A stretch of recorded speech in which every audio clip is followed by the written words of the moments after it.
Amém. Glória a Deus.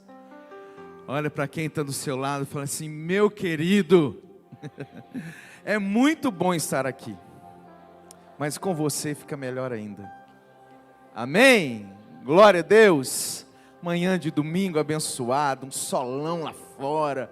Oh, coisa boa, a gente acorda em Patinga sentindo calor. É uma coisa maravilhosa. E olha que a minha terra não é fria. Cataguases, quem conhece Cataguases aqui? Quem conhece Cataguases? Quem não conhece, levanta a mão. Fala assim: Jesus, não deixa eu conhecer a cidade celestial sem conhecer a melhor cidade do Brasil, que é Cataguases. A oração já foi feita, eu fiz, você concordou, levantou a mão, está feito. Antes de ir para o céu, você vai ter que conhecer Cataguases, amém? É muito bom, queridos, eu amo estar aqui. Nossa, como é que eu amo estar aqui. Eu, Silvia, Júlia, agora a gente adotou mais 2 filhos, o Max e a Lara, né, que já está virando, veio aqui 2 vezes seguidas, já virou tradição, né? E a gente ama estar aqui. Meu Deus, como que essa atmosfera aqui é algo que me faz muito bem, me faz muito bem.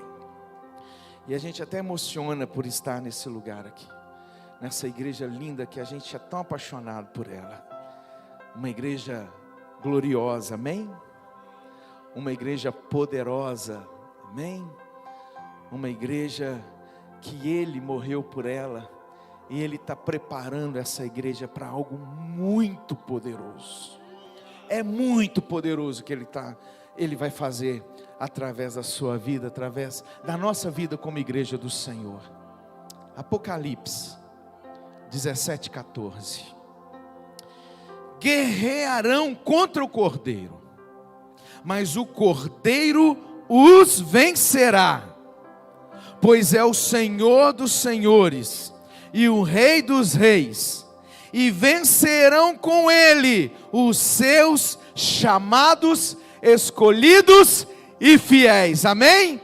Vamos falar isso comigo? E vencerão com Ele, de novo, e vencerão com Ele os seus chamados, escolhidos e fiéis. O que é isso aqui? É a última guerra que nós vamos travar. É a última batalha. Apocalipse está falando da última batalha.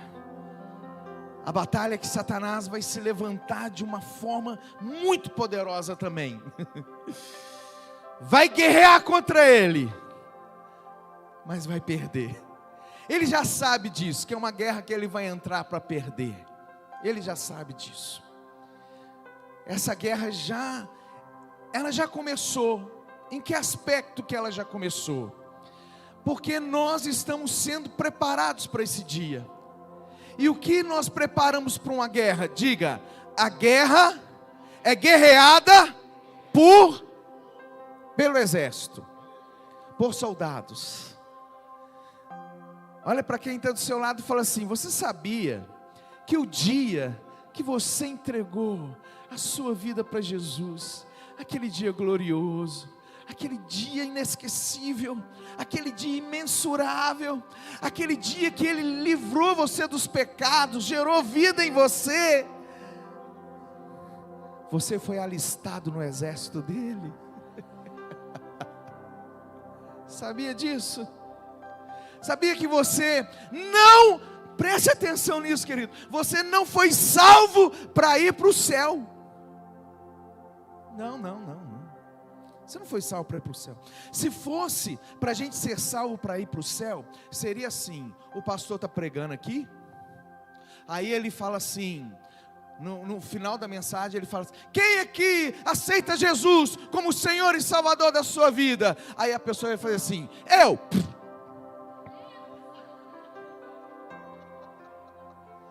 Ia ser assim. Se essa era a única razão para a gente aceitar Jesus para ir para o céu, ia ser assim. Tinha que trazer um monte de caixão e deixar ali fora. Já trazia os caixões, já deixava ali, já combinava com a família. Já prepara o funeral, porque pode ser hoje.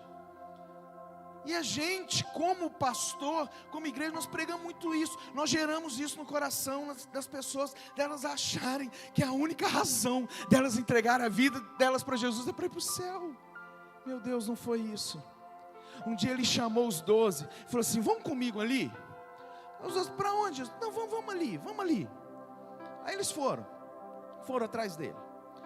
Quando eles perceberam, eles estavam chegando em Cesareia de Filipe. Quando eles viram isso, eles falaram: crê em Deus Padre, Jesus, o que nós estamos fazendo aqui nesse lugar? Isso aqui não é lugar de crente não, isso aqui não é lugar de vir judeu não, e nós somos seus discípulos, como é que você traz a gente para cá? Porque Jesus levou os discípulos para um lugar. Naquela cidade havia um lugar chamado Porta do Inferno, um lugar onde as pessoas faziam sacrifícios humanos a um Deus chamado Deus Pan. Aquele lugar não era lugar para crente ir. O judeu não pisava ali de jeito nenhum. E Jesus levou os 12 para lá. E aí Jesus com os 12 naquele lugar, ninguém entendendo o que estava acontecendo. Aí Jesus faz aquela pergunta: e aí, o que eles estão dizendo que eu sou? Aí cada um falou uma coisa: falam que é Elias, outros falam que o senhor é profeta. Aí Jesus faz uma pergunta para eles assim: mas vocês, para vocês, quem eu sou? Querido, se você não tiver um entendimento no seu espírito de quem realmente Ele é, você não vai compreender a missão que Ele tem para você.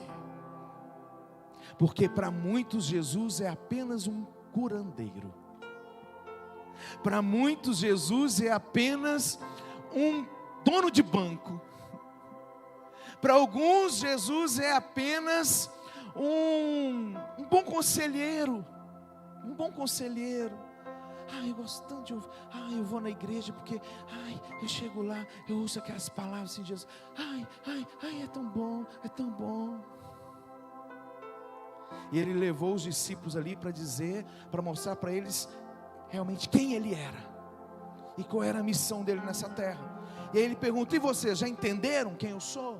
Aí Pedro faz aquela declaração: tu és o Cristo, o Filho do Deus vivo. Aí fala: Pedro, você é feliz demais, você é um sortudo, porque o que você disse agora não foi da carne, não foi do seu entendimento, foi revelado do céu ao seu coração, Pedro. E aí Jesus continua dizendo: então, tu és Pedro, e sobre esta pedra edificarei a minha.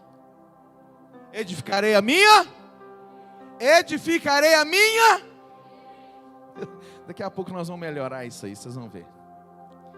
E as portas do inferno não prevalecerão.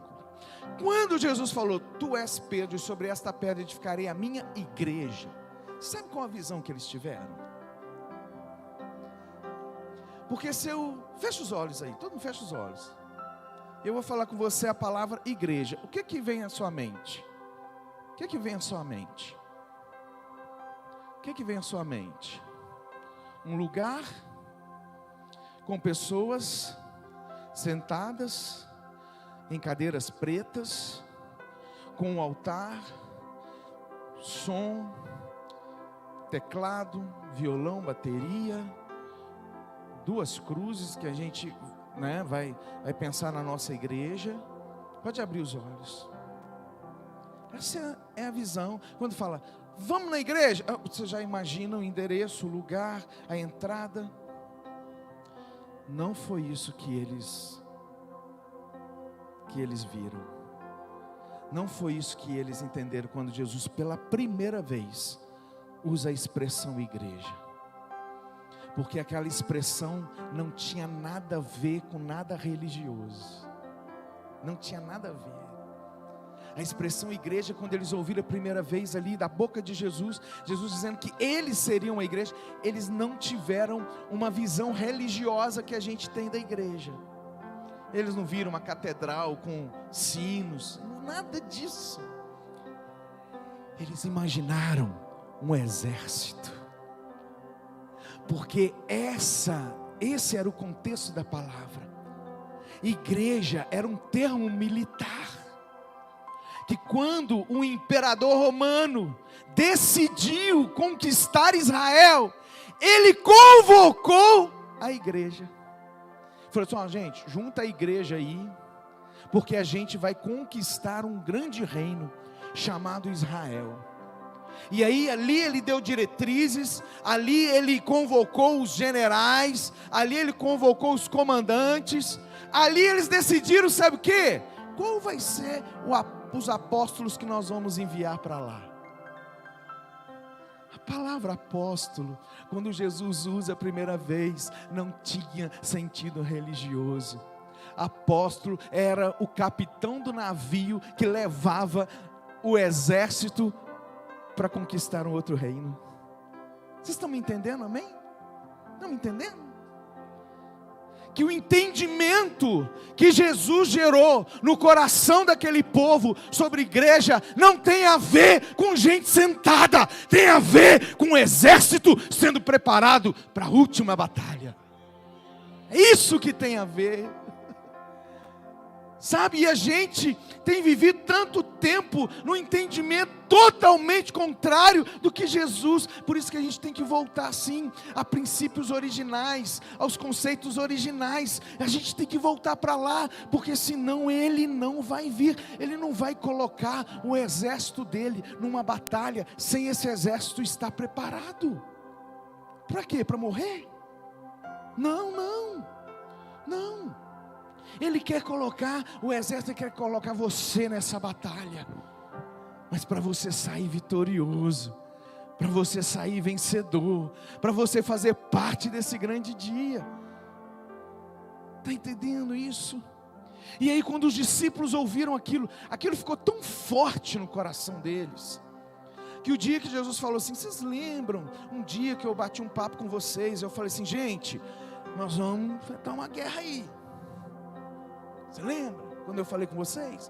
Então, chegou a hora. Nessa hora, o que os discípulos fizeram? Pegar 2 espadas. Jesus, já temos 2 espadas. É para pegar mais? A Jesus, é o suficiente.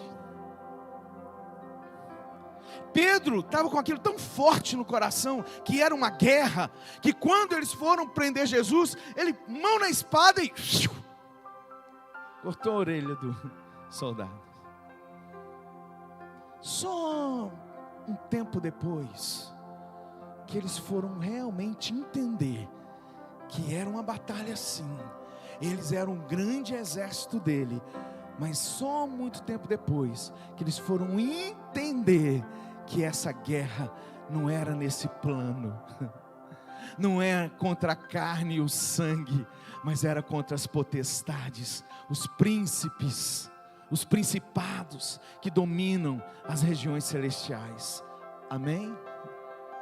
Então vira para alguém e fala assim: você entendeu mesmo? Que você não é um frequentador de igreja? Fala com ele: você é um soldado, você é um guerreiro, você é uma guerreira. Agora vem cá, o que é fazer parte de um exército? O que é fazer parte de um exército? As pessoas podem... O Brasil entrou em guerra lá contra a Rússia. Um exemplo, né? Porque agora explodiu a guerra, agora nós temos que guerrear. Não tem jeito. O exército brasileiro vai chegar e vai falar assim: ô Max, tem uma guerra aí, você viu? Lá no Google? Viu lá? Tem uma guerra aí. Dá para você ir? Porque nós estamos precisando. Se bem que eu penso o seguinte: o dia que o Brasil precisar do Max para uma guerra, entrega. Entrega, fala: gente, não dá para gente, levanta a bandeirinha, né? Mas vamos supor, é suposição mesmo, vocês sentiram, né? Dá para você ir? É assim, gente? É assim? Você acha que quando uma nação está contra uma guerra, aquela nação dá opção para as pessoas participarem ou não dessa guerra? Fala para a pessoa que está do seu lado: você não tem opção. Escuta isso aqui. Escuta isso aqui. Presta atenção nisso aqui. Mateus 10, versículo 1. Chamando os seus 12 discípulos, deu-lhes autoridade para expulsar, diga comigo, expulsar espíritos imundos e curar todas as doenças e enfermidades. Essa palavra expulsar, no grego aqui é ekbalo. Você chega numa pessoa endemoniada e fala: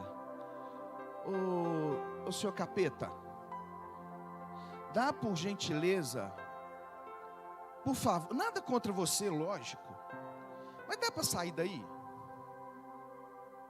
Dá para sair daí?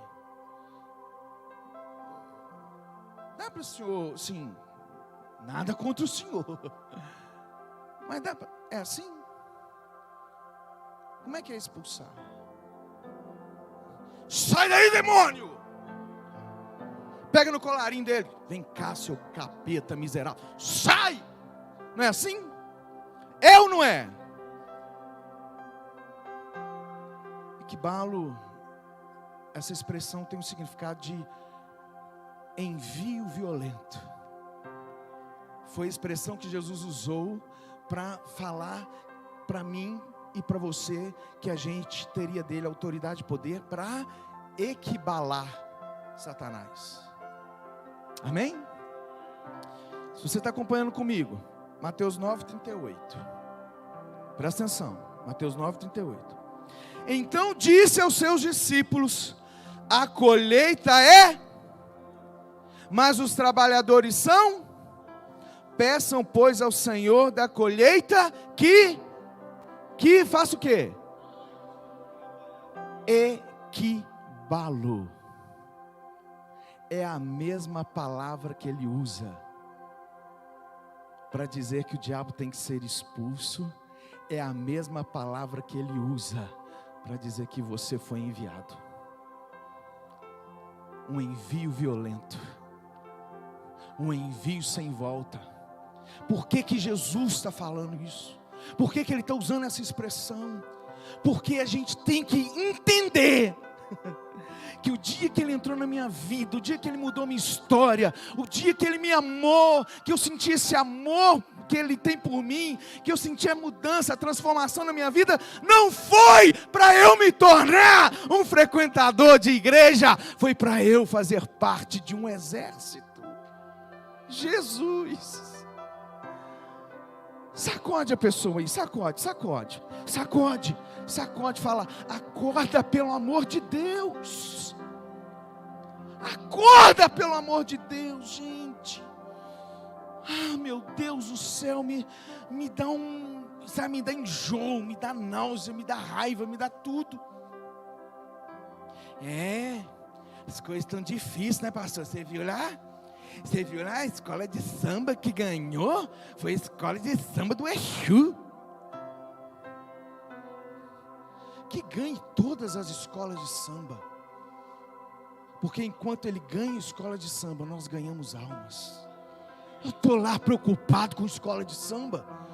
Eu vou lá fazer uma escola de samba da Ágape. Eu estou preocupado com isso. Não estou preocupado com isso. Enquanto ele ganhou, ou está ganhando lá, a gente está tirando as pessoas da homossexualidade, a gente está tirando as pessoas das drogas, a gente está tirando as pessoas da religiosidade.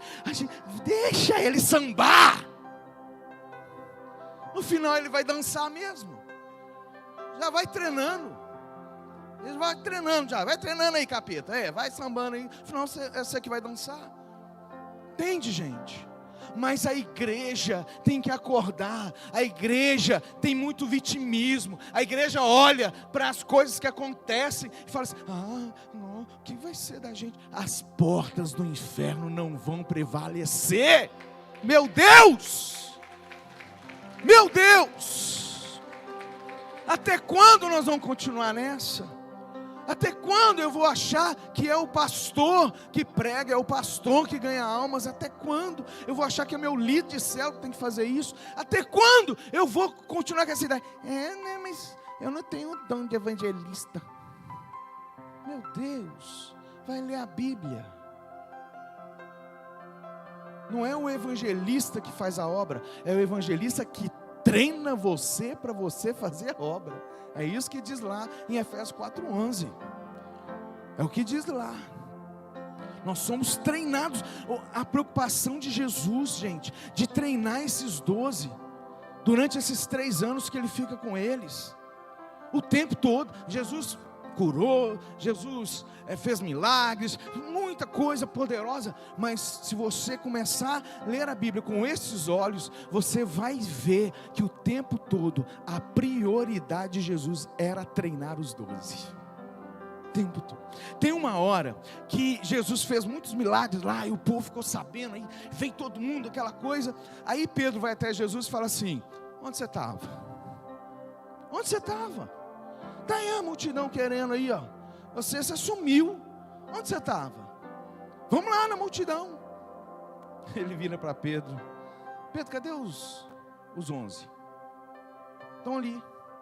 Chama lá. Nós vamos todo mundo para um lugar secreto, para um lugar só a gente, porque Jesus precisava treiná-los.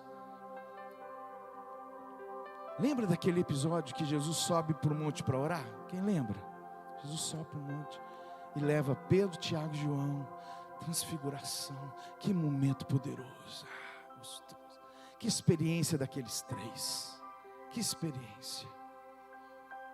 Eu aprendo um princípio ali, que é o seguinte: quando eu estou o tempo todo com o meu líder, seja um líder de célula, meu discipulador, meu pastor, quando eu tenho a oportunidade de fazer parte, né, de um grupo de pessoas íntimas a eles, querido, você vai ver coisas que os outros não vão ver.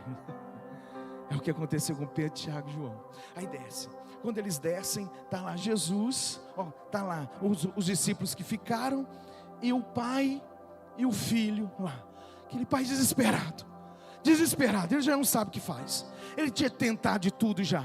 Aí alguém falou com ele: tem um pessoal aí que expulsa o capiroto. Ele falou: é esse povo que eu vou. Onde que eles estão? Estão lá, vou lá. Levou o menino.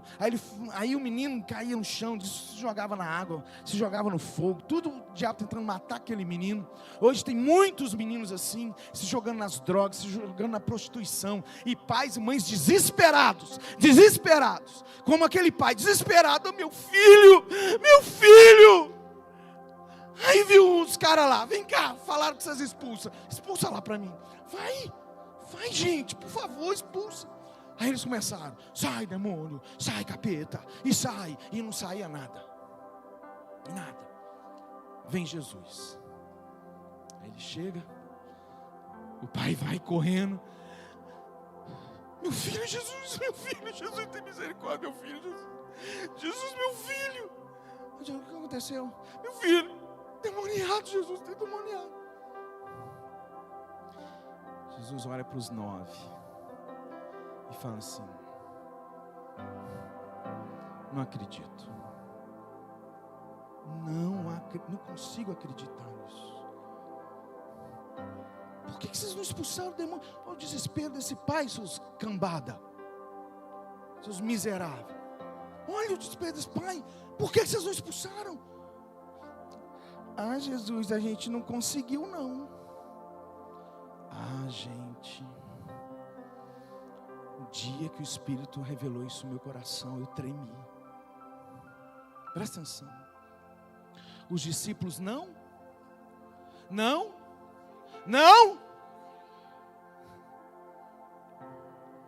Jesus olhou para os discípulos que não. Se eles não conseguiram é porque eles. Se eles não conseguiram é porque eles. Presta atenção nisso. Jesus olha para a vida deles. Aqueles discípulos que tentaram expulsar, não conseguiram. Jesus olha para eles e fala assim: E olha que eu tenho muita, hein? Eu tenho muita. Porque aqui está a plenitude dele. Então, diz que ele gera fruto de paciência. Eu tenho muita, hein? Só que a minha com vocês acaba aqui.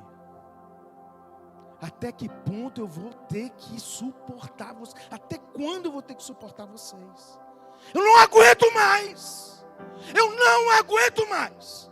Estou aqui ensinando, estou aqui preparando, estou aqui dando oportunidade de crescimento e vocês não conseguiram. Ai, Jesus, isso é muito forte. Diga comigo, Jesus ficou indignado, com raiva dos discípulos, porque eles não conseguiram. Agora diga comigo, qual será o sentimento de Jesus pelos discípulos que nem tentam? Estou nem tentando. O cara está morrendo do seu lado no trabalho, você nem está tentando.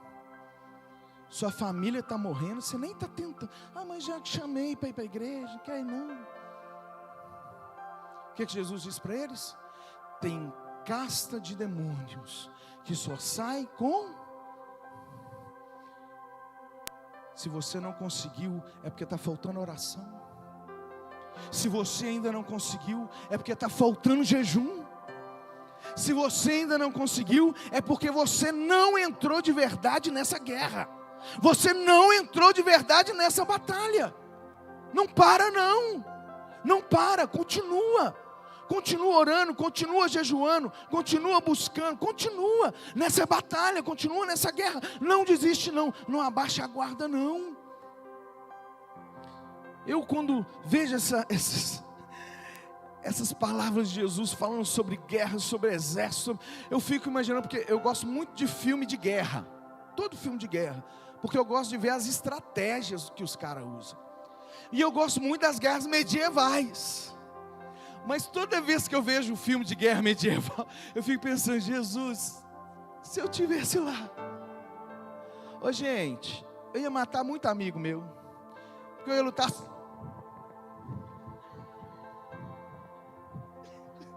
Eu fecharia o olho. Eu fico imaginando uma guerra, acordar, eu abrir o olho depois.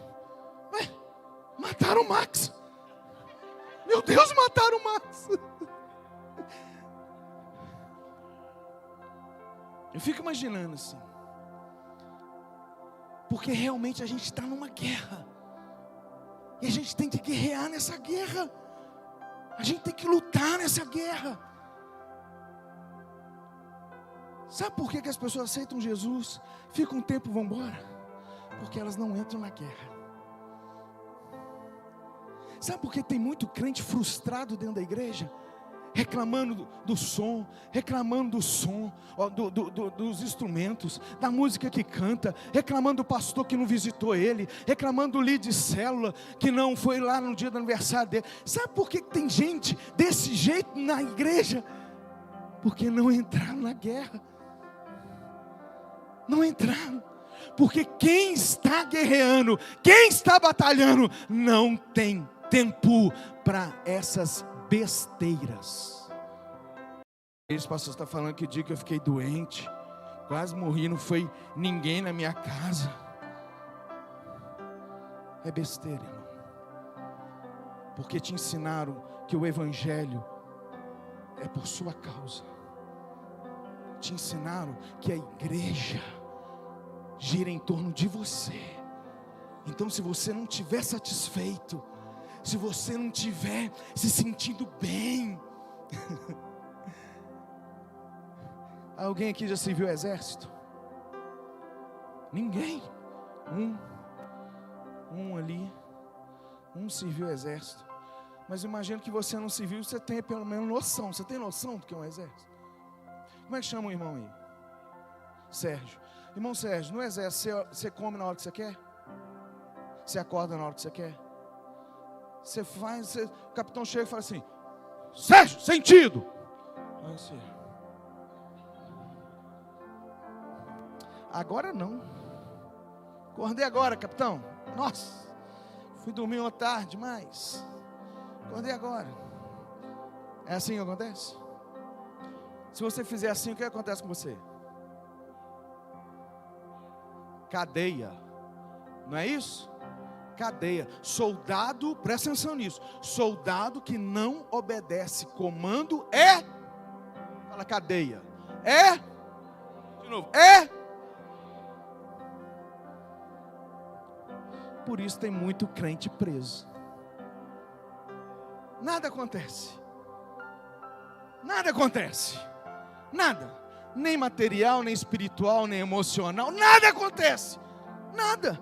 Porque ele é um soldado totalmente insubordinado, totalmente desobediente. Então, ele está preso. No mundo espiritual, meu filho, você está encarcerado. E você não sai de lá. Porque eles te colocam para fora, cumpriu a pena lá. Beleza, sai. Põe para fora, recebe a segunda ordem, desobedece de novo, volta. Tem gente que desobedece a ordem assim: pode sair, meu filho, da cadeia. Quero sair não. Quero sair não. Pessoas que você está vendo a vida dela só afundando. Por quê? Porque ela perdeu ou nunca teve a noção de que ela está num exército. Presta atenção, a nível de relacionamento, nós somos uma família. Mas quando se trata da missão, nós somos um exército. Pai, você de repente vai até desobedecer e não vai acontecer nada. É, porque tem pai. Levanta aí, menino. Não vai mexer aí não. Tira a mão daí, o menino tá. Tira a mão daí, menino. Tira a mão. Já falei. Não tem jeito com esse menino não. Tem pai que ainda faz assim. Mas se o general falar assim: tira a mão daí. Se ficar com a mão lá, corta a mão dele fora. É isso que você e eu, a gente precisa entender. Nós estamos num exército. Nós estamos numa grande guerra. Nós estamos numa grande batalha. E se você não entender isso e entrar nesse exército, se preparar nesse exército, se capacitar nesse exército, aprender a atirar, aprender a lançar bomba, aprender a se proteger do inimigo, filho, você está lascado. Você está lascado. É muita gente sonsa. Imagina um exército de gente sonsa. Imagina. Os caras carregando os fuzil assim.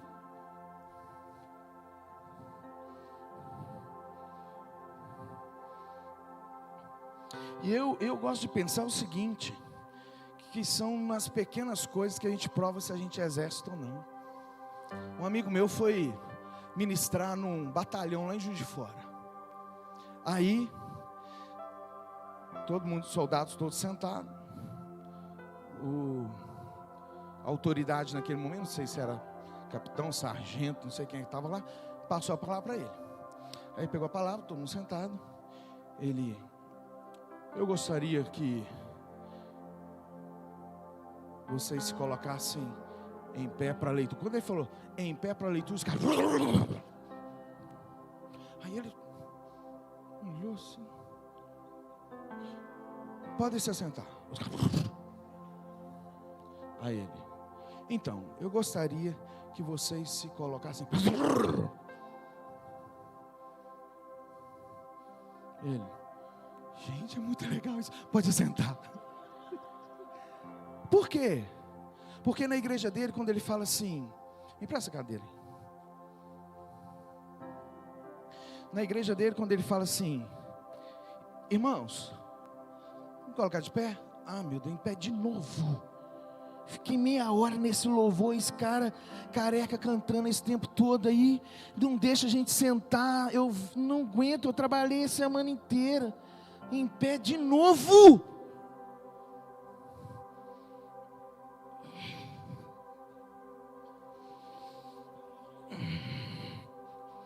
Anda, o que você quer que faz em pé? É nas pequenas coisas. É nas pequenas coisas. Porque a ordem do exército, presta atenção, num exército, Num quartel, presta atenção, as ordens não são só para atirar. Tem esse tipo de ordem no exército. O Brasil então, né? Os meninos tudo varre rua, tira capim. Há uma crítica sobre isso, mas deixa eu te falar uma coisa. Eles estão ensinando disciplina a esses meninos. Porque um menino que obedece totalmente, imediatamente, alegremente, arrancar uma tiririca da calçada, é um menino que o dia o capitão fala assim: agora pega esse fuzil, você vai de madrugada entrar dentro daquele pântano sozinho, porque a gente precisa de um soldado para ir lá e abrir a porta para a gente entrar. Esse menino vai, porque aprendeu a tirar um capim. Tem muita ordem que a gente recebe dos nossos líderes, que a gente acha que é bobagem. Isso aí não tem nada a ver. Isso aí eu não preciso obedecer. Quem tem realmente consciência de soldado e que nós estamos no exército, não existe isso, querido. Toda ordem é acatada, não importa de quem ela venha. Olha que interessante. A menor patente é o cabo. É isso mesmo, se eu estou enganado. É o cabo, é a menor patente. Não, mas de autoridade. De autoridade, é o cabo, né? Aí vamos supor que o pastor Humberto é o cabo. Não, tem mais jeito de general. Fica em pé. Não tem cabo magro, ó gordo. Ele é o cabo. Ele é o cabo. O André é o soldado. Soldado Garcia. General, soldado. Agora eu me atrapalhei. Como é que você chama aí, irmão? Daniel, porque o cabo tem que ser um cara magro agora. Fica em pé, Daniel. Presta atenção. O Daniel, cabo, recebeu uma ordem do general Humberto de falar para o soldado André que o soldado André tem que subir a pé. Qual o morro mais alto aqui? Qual o morro mais alto aqui? Morro da Viúva, Morro da Esperança. Morro da Esperança. É. Presta atenção. General deu a ordem para o cabo e o cabo deu a ordem para o... Só que o soldado vira e fala assim: eu não. Cabo me mandar? Eu vou deixar cabo me mandar? Tá doido? De jeito nenhum. Se fosse até o general eu ia. Ia levar umas 3, 4 semanas para subir lá, mas eu ia. Mas cabo? Aí chega no general que ele desobedeceu a ordem. Por essa razão. Sabe o que vai acontecer com ele? Diga comigo. Vai acontecer o quê? Porque é uma cadeia de comando. O líder de célula que falou: se fosse o pastor Humberto, a pastora Maiana até faria. Pode sentar. Se fosse o pastor Marcelo, até que faria. Se fosse ele, Marcelo Marques. Marcelo Marques Araújo. Se fosse o pastor Marcelo, tudo bem. Mas quem? Daniel, líder de célula? Que líder vai mandar em mim? Quem está me entendendo? Sabe por que a igreja está presa? Sabe por que a igreja não avança? Porque ela não vive como exército. Ela não trata as questões como exército. Ela fica o tempo todo questionando o líder. Ela fica o tempo todo colocando culpa em líder. No exército não existe isso. Não existe questionar. Tadinho do soldado que for pego questionando uma ordem. Tadinho dele. Aí a gente fala que é exército de Deus, a gente fala que a gente é poderoso, o nosso general é Jesus Cristo, mas fica essa cambada de soldado frouxo, de soldado insubordinado, Se tem um exército nesse mundo que tem mais soldado insubordinado, esse exército se chama exército de Deus. Porque nos outros, se der qualquer insubordinação, paga na hora. Na hora. Não tem conversa. E quando eu entendo isso, eu faço parte desse exército. Existe um comandante acima de mim. E ele me dá a ordem para eu dar a ordem. E se eu não der a ordem, eu pago também. Entende? Não tem escolha. A gente está no exército. E um exército precisa de armas para lutar. Precisa de armas. Por isso ele deu uma muito poderosa. Eu já estou encerrando. Eu já faço diferente. Eu falo que estou encerrando, Júlia. E aí, prego mais meia hora. Abre aí Atos 1:8, o texto que foi citado ontem. Atos 1:8.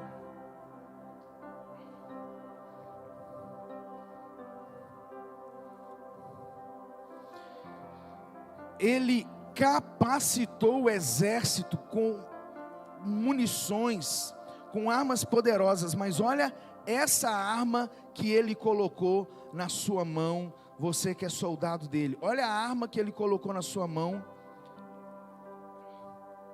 Atos 1:8, presta atenção. Atos 1:8.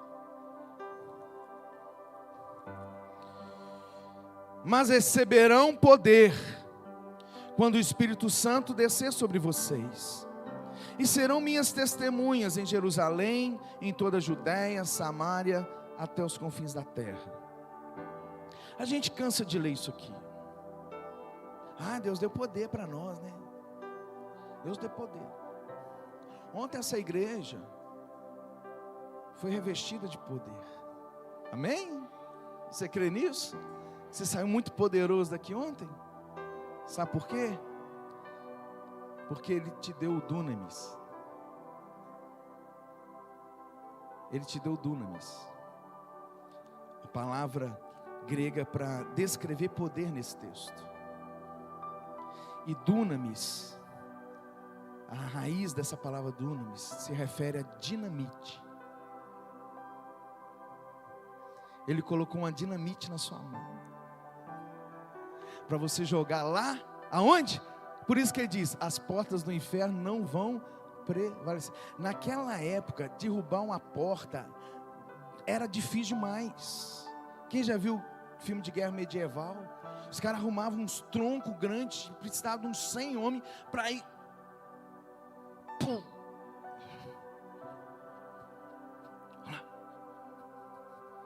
Pum. De novo, agora vai, hein? Gente, vai, vamos lá, é agora, hein? Vamos lá. Pum. Nem mexia a porta. Aí ele falou isso com eles. Eles nem sabiam que existia. Nem existia dinamite ainda. Mas ele já estava falando, olha, eu vou pôr um poder na mão de vocês. Vocês não vão ficar precisando. Você vai acender.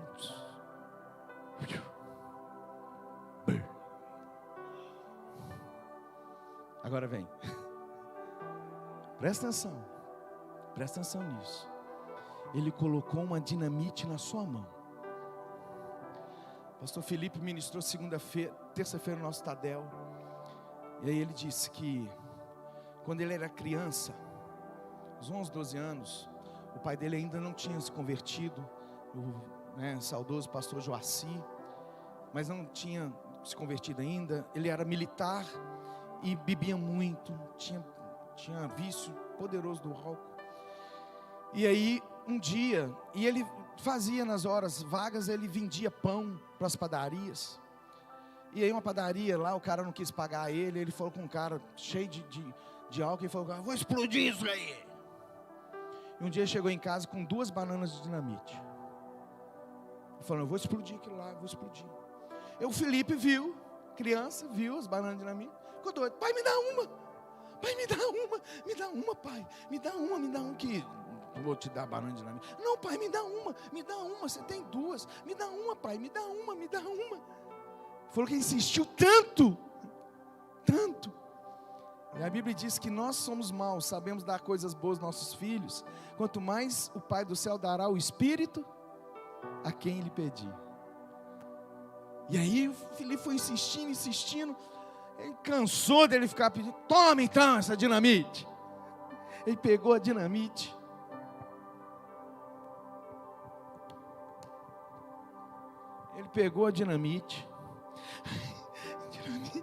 onde que eu vou explodir? Vou levar lá para o campinho, vou explodir, chamar os meninos, meus amigos, nós vamos explodir dinamite lá no campinho. Dizer que na hora começou a vir na mente dele os desenhos do Pica-Pau, os desenhos que via na televisão, jogavam dinamite, explodia. Ele falou, vou fazer isso não. Imagina eu jogando dinamite e aquele campo subindo para o ar assim, ó, inteiro. Nossa, esse negócio é muito perigoso. Não vou ficar com isso não. Não, pai, toma, eu quero não. Presta atenção nisso. Isso tem uma verdade espiritual muito forte. Tem muito filho de Deus devolvendo a dinamite para ele. Muito filho de Deus, que Deus dá o dunamis, dá o poder. E ele, quero não. Aí vive uma vida destruída, uma vida de derrota, de fracasso, sabe, não tem ânimo, não tem alegria, não tem nada para contar. Quantos encontros vocês já fizeram, gente? Quantas pessoas você levou no encontro? Quantas pessoas estão até hoje aqui porque você levou no encontro? Ou talvez não esteja aqui, mas esteja sendo usado por Deus em outro ministério, continua fazendo parte desse exército, só que em outro batalhão, entende? Quantas? Sabe, a gente brinca muito com isso, a gente não tem a noção espiritual do que isso significa. Que passar por essa terra, sem ser usado por Ele, para gerar pelo menos mais um soldado. Diz que você não está nessa guerra, diz que você não está nessa batalha, diz que você já viu aquele filme Tropa de Elite. Quem já viu? Aí né, que o menino ele sai todo empolgado para sair dando tiro para tudo quanto é lado. Aí o capitão Nascimento, né, pega ele, empurra na parede e fala assim, bate na cara dele: você não é digno dessa farda. Irmão, querido, tem muita gente encostada na parede e o Espírito Santo batendo na cara dele e falou assim: você não é digno dessa farda. Não obedece, não gera vida, não faz. E deixa eu te falar, pastor, mas eu não sei evangelizar. Irmão,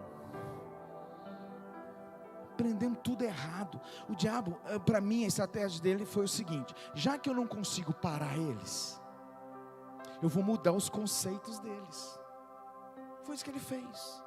Mandava matar cristão, e só ia proliferando. Matava 10, aparecia 1000. Chegou uma hora, o diabo, isso aí não adianta. Matamos até o homem, não resolveu. Então é o seguinte, vamos mudar os princípios deles, vamos mudar os conceitos, vamos mudar as estratégias. E aí a igreja começou um declínio, sim, coisa terrível, poderosa demais, poderosa. Tem muito capeta de folga no inferno, porque a igreja está nesse declínio, não precisa ele fazer nada. O demônio olha lá, os caras estão tudo gordo lá, sentado lá, os demônios. Satanás, vai lá, filho, igreja lá, deixa eles mesmos, destrói eles. Deixa que eles mesmos tentam eles mesmos, arma cilada para eles. Aquele povo é maravilhoso. Exército melhor não tem para a gente guerrear contra. Até dizem que, olha lá, 2 crentes lá, guerreando, 2 pastores. Um da tradicional, da pentecostal. Aí estão lá guerreando.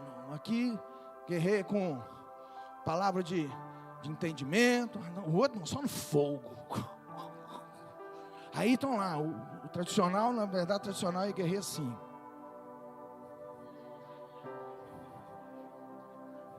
E o pentecostal está lá.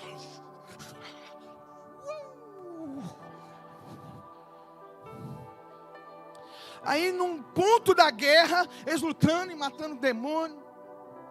Mas caía 1, caía 10. Aí eles olharam para o outro: você está lutando errado. Ele: você que está lutando errado. Não, tem que lutar assim. Não precisa desse escândalo. Não, tem que ter fogo. Você está lutando errado, já falei. Não estou não, está assim. Não estou não, falei que não. E